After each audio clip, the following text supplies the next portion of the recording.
दोस्तों, आज हम आपको एक ऐसी कहानी सुनाने जा रहे हैं जो सिर्फ एक खबर नहीं है, बल्कि आने वाले दशकों की राजनीति, व्यापार और तकनीक का भविष्य तय करने वाली घटना है। ये वो कहानी है जिसमें अमेरिका और भारत, दो बड़े लोकतांत्रिक देशों के बीच ऐसा टकराव हुआ है जो अब सिर्फ कूटनीतिक या आर्थिक नहीं, बल्कि डिजिटल युद्ध का रूप ले रहा है। यह वह कहानी है जिसमें एक तरफ है अमेरिका का दशकों पुराना डिजिटल साम्राज्य जो गूगल, फेसबुक, व्हाट्सएप और इंस्टाग्राम जैसे दिग्गजों के जरिए पूरी दुनिया पर राज करता आया है, और दूसरी तरफ है नया भारत जो अब किसी के दबाव में झुकने को तैयार नहीं, बल्कि अपने डिजिटल अस्तित्व के लिए एक निर्णायक लड़ाई लड़ने के लिए मैदान में उतर चुका है। दोस्तों, वीडियो में आगे बढ़ने से पहले मेरी आपसे एक अपील है। अभी तक आपने हमारे नए चैनल को सब्सक्राइब नहीं किया तो अभी सब्सक्राइब कर लें और वीडियो को अंत तक जरूर देखिए। शुरुआत होती है कुछ महीने पहले, जब अमेरिका ने अचानक भारत पर भारी भरकम टैरिफ लगाने का फैसला किया। यह सिर्फ एक आर्थिक कदम नहीं था, बल्कि एक दबाव बनाने की कोशिश थी।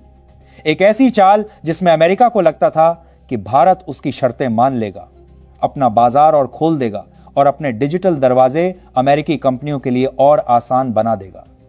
लेकिन दोस्तों, यह 1990 का भारत नहीं है, यह 2025 का नया भारत है जिसने यह साफ कर दिया है कि वह किसी भी कीमत पर अपनी संप्रभुता, चाहे वह भौगोलिक हो, आर्थिक हो या डिजिटल, से समझौता नहीं करेगा। अमेरिका को यह उम्मीद भी नहीं थी कि भारत का जवाब इतना तेज और इतना अप्रत्याशित होगा।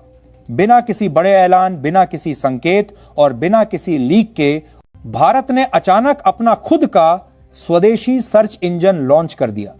लेकिन ध्यान रहे, यह कोई साधारण सर्च इंजन नहीं था, यह था भारत का डिजिटल ब्रह्मास्त्र, ऐसा हथियार जो न केवल अमेरिकी कंपनियों के एकाधिकार को तोड़ेगा, बल्कि भारत के नागरिकों के डाटा को हमेशा के लिए देश की सीमाओं के भीतर सुरक्षित रखेगा। यह वह प्लेटफॉर्म था जो शुरुआत से ही दर्जनों देशों में लॉन्च किया गया। यानी भारत ने शुरुआत से ही यह स्पष्ट कर दिया कि उसका इरादा केवल घरेलू स्तर पर सीमित रहने का नहीं है, बल्कि वैश्विक स्तर पर अमेरिका को सीधी चुनौती देने का है। इस सर्च इंजन की सबसे बड़ी खासियत यह है कि इसमें 100% डाटा भारत के भीतर ही सुरक्षित रहेगा। कोई भी विदेशी कंपनी, चाहे वह कितनी भी ताकतवर क्यों ना हो, हमारे डाटा तक नहीं पहुंच सकेगी। इसका मतलब है अब ना जासूसी होगी, ना सेंसरशिप और न ही हमारे डाटा का आर्थिक शोषण। पिछले कई दशकों से अमेरिकी कंपनियां हमारे डाटा को अपने सर्वरों पर भेजती थीं, जहां उसका विश्लेषण करके हमें प्रोडक्ट और सर्विस बेचे जाते थे और अरबों डॉलर का मुनाफा कमाया जाता था। लेकिन अब यह रास्ता बंद होने जा रहा है। जैसे ही इस सर्च इंजन का नाम सामने आया, पूरी दुनिया में हलचल मच गई। वैश्विक टेक जगत और मीडिया हाउस इस खबर को ब्रेकिंग के रूप में चला रहे थे। विशेषज्ञों ने इसे आधुनिक इतिहास का सबसे बड़ा डिजिटल और व्यापारिक पलटवार बताया। यह उस समय हुआ जब अमेरिका को इसकी बिल्कुल भी उम्मीद नहीं समझ आ रहा थी, और यही इस चाल की सबसे बड़ी ताकत थी। अचानक किया गया हमला जिसके लिए प्रतिद्वंदी तैयार ही ना हो। दोस्तों, हमें यह भी याद रखना चाहिए कि पिछले 20,025 वर्षों में अमेरिका का डिजिटल साम्राज्य कितना गहरा हो चुका है। गूगल, फेसबुक, इंस्टाग्राम, व्हाट्सएप और ट्विटर जैसे प्लेटफॉर्म न केवल भारत के सोशल मीडिया और संचार तंत्र पर हावी रहे हैं, बल्कि उन्होंने हमारे देश से अरबों डॉलर का लाभ कमाया है। भारत से जाने वाला डाटा सीधे अमेरिका में स्थित सर्वरों पर जाता था, जहां से अमेरिकी कंपनियां हमारे व्यवहार, हमारी आदतों और हमारी जरूरतों का पूरा विश्लेषण करती थीं। यह डाटा उनके लिए सोने की खान था, क्योंकि इसके आधार पर वे हमें वही चीजें बेचते थे जिनकी हमें जरूरत होती थी, और हम अनजाने में उनके मुनाफे को बढ़ाते रहते थे। लेकिन अब भारत ने साफ कह दिया है, यह खेल खत्म। इस बार बदलाव आधा अधूरा नहीं होगा, बल्कि व्यापक और गहरा होगा। सूत्रों के मुताबिक यह स्वदेशी सर्च इंजन अत्याधुनिक कृत्रिम बुद्धिमत्ता यानी ए पर आधारित है। यह हमारी भाषा, हमारी संस्कृति और हमारे व्यवहार को समझते हुए न केवल सटीक जानकारी देगा, बल्कि यह भी सुनिश्चित करेगा कि हमारा डाटा देश के भीतर ही संग्रहित और संसाधित हो। भारत ने इसके लिए एक विशाल सर्वर नेटवर्क तैयार कर लिया है, जिसे आने वाले महीनों में और विस्तारित किया जाएगा। इस सर्च इंजन को देश की सभी प्रमुख भाषाओं में उपलब्ध कराया जाएगा ताकि देश के हर कोने में रहने वाला व्यक्ति, चाहे वह किसी गांव में हो या शहर में, इंटरनेट का पूरा लाभ उठा सके। यही नहीं, भारत इसे सिर्फ अपने देश तक सीमित नहीं रखेगा, बल्कि इसे अंतर्राष्ट्रीय स्तर पर भी पेश करेगा। शुरुआती चरण में ही दर्जनों देशों में इसे लॉन्च करने की योजना है। इसका मतलब है कि भारत न केवल अपने डिजिटल बाजार की रक्षा कर रहा है, बल्कि वैश्विक स्तर पर अमेरिकी कंपनियों के दबदबे को चुनौती दे रहा है।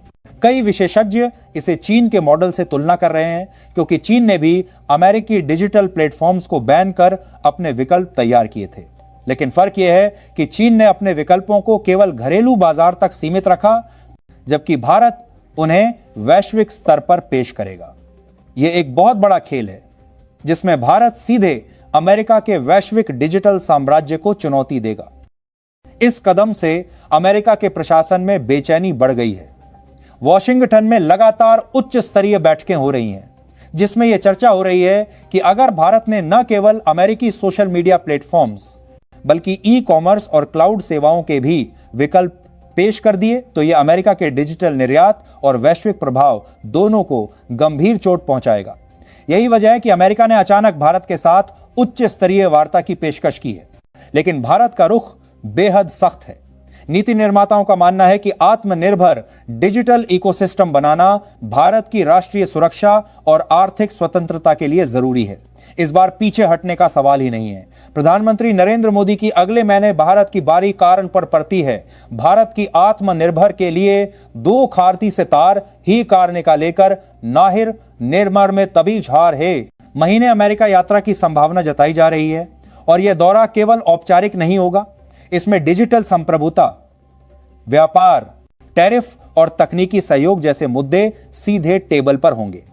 कूटनीतिक हलकों में चर्चा है कि मोदी और अमेरिकी राष्ट्रपति के बीच इस विषय पर सीधी और कठोर बातचीत हो सकती है। अगर समझौता नहीं हुआ तो विशेषज्ञों का मानना है कि आने वाले वर्षों में दुनिया एक नए डिजिटल शीत युद्ध की गवाह बनेगी। एक तरफ होगा अमेरिका और उसके सहयोगी देश, और दूसरी तरफ होगा भारत और वह समूह जो डिजिटल संप्रभुता के सिद्धांत पर विश्वास करता है। भारत का यह कदम यूरोप, एशिया और अफ्रीका के कई देशों के लिए मिसाल बन सकता है। अगर भारत उन्हें अपने प्लेटफॉर्म का विकल्प देता है तो वे अमेरिकी प्लेटफॉर्म्स छोड़ने में देर नहीं करेंगे, जिससे भारत का डिजिटल प्रभाव क्षेत्र तेजी से बढ़ेगा। अमेरिका की बड़ी टेक कंपनियों में हड़कंप मच चुका है। शेयर बाजार में उनके स्टॉक्स में गिरावट देखी जा रही है। निवेशक बेचैन हैं और रणनीतिक सलाहकार परेशान हैं। अगर भारत जैसे विशाल बाजार से उनका दबदबा खत्म हो गया तो इसे कैसे संभाला जाएगा? याद रखिए दोस्तों, आज के समय में डाटा तेल और सोने से भी ज्यादा कीमती है। जिसे डाटा पर नियंत्रण है, वही भविष्य की राजनीति और अर्थव्यवस्था में निर्णायक भूमिका निभाता है। कुछ अंतर्राष्ट्रीय मंचों पर भारत के इस कदम पर चर्चा शुरू हो चुकी है। कुछ देश भारत के साथ मिलकर एक साझा डिजिटल गठबंधन बनाने पर विचार कर रहे हैं ताकि अमेरिकी एकाधिकार को तोड़ा जा सके और दुनिया में बहुध्रुवीय डिजिटल व्यवस्था स्थापित हो। वहीं अमेरिका के भीतर से भी कुछ आवाजें उठ रही हैं जो ये मानती हैं कि भारत जैसा बड़ा लोकतांत्रिक देश अगर अपने नागरिकों के डाटा की सुरक्षा और डिजिटल आत्मनिर्भरता के लिए कदम उठा रहा है तो ये सही दिशा है। भारत ने अमेरिका को साफ संदेश दे दिया है कि अगर उसने टैरिफ के मुद्दे पर नरमी नहीं दिखाई तो भारत अपने डिजिटल प्रतिबंधों को और आगे बढ़ाएगा और अमेरिकी कंपनियों के लिए बाजार में प्रवेश और कठिन बना देगा। यह स्थिति अब तक की सबसे गंभीर डिजिटल तनातनी में बदल चुकी है। दोस्तों, यह सिर्फ एक तकनीकी बदलाव नहीं है, यह भारत के लिए एक नए युग की शुरुआत है। एक ऐसा युग जिसमें हम अपने डाटा, अपने प्लेटफॉर्म और अपनी डिजिटल पहचान के मालिक खुद होंगे।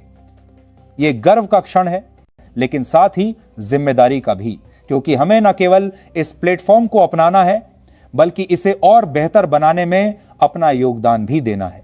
आने वाले दिनों में जब प्रधानमंत्री मोदी और अमेरिकी राष्ट्रपति आमने सामने बैठेंगे तो पूरी दुनिया की नजरें इस मुलाकात पर होंगी और हर कोई यही देखना चाहेगा कि क्या अमेरिका भारत की शर्तें मान लेता है या फिर यह टकराव और गहराता है।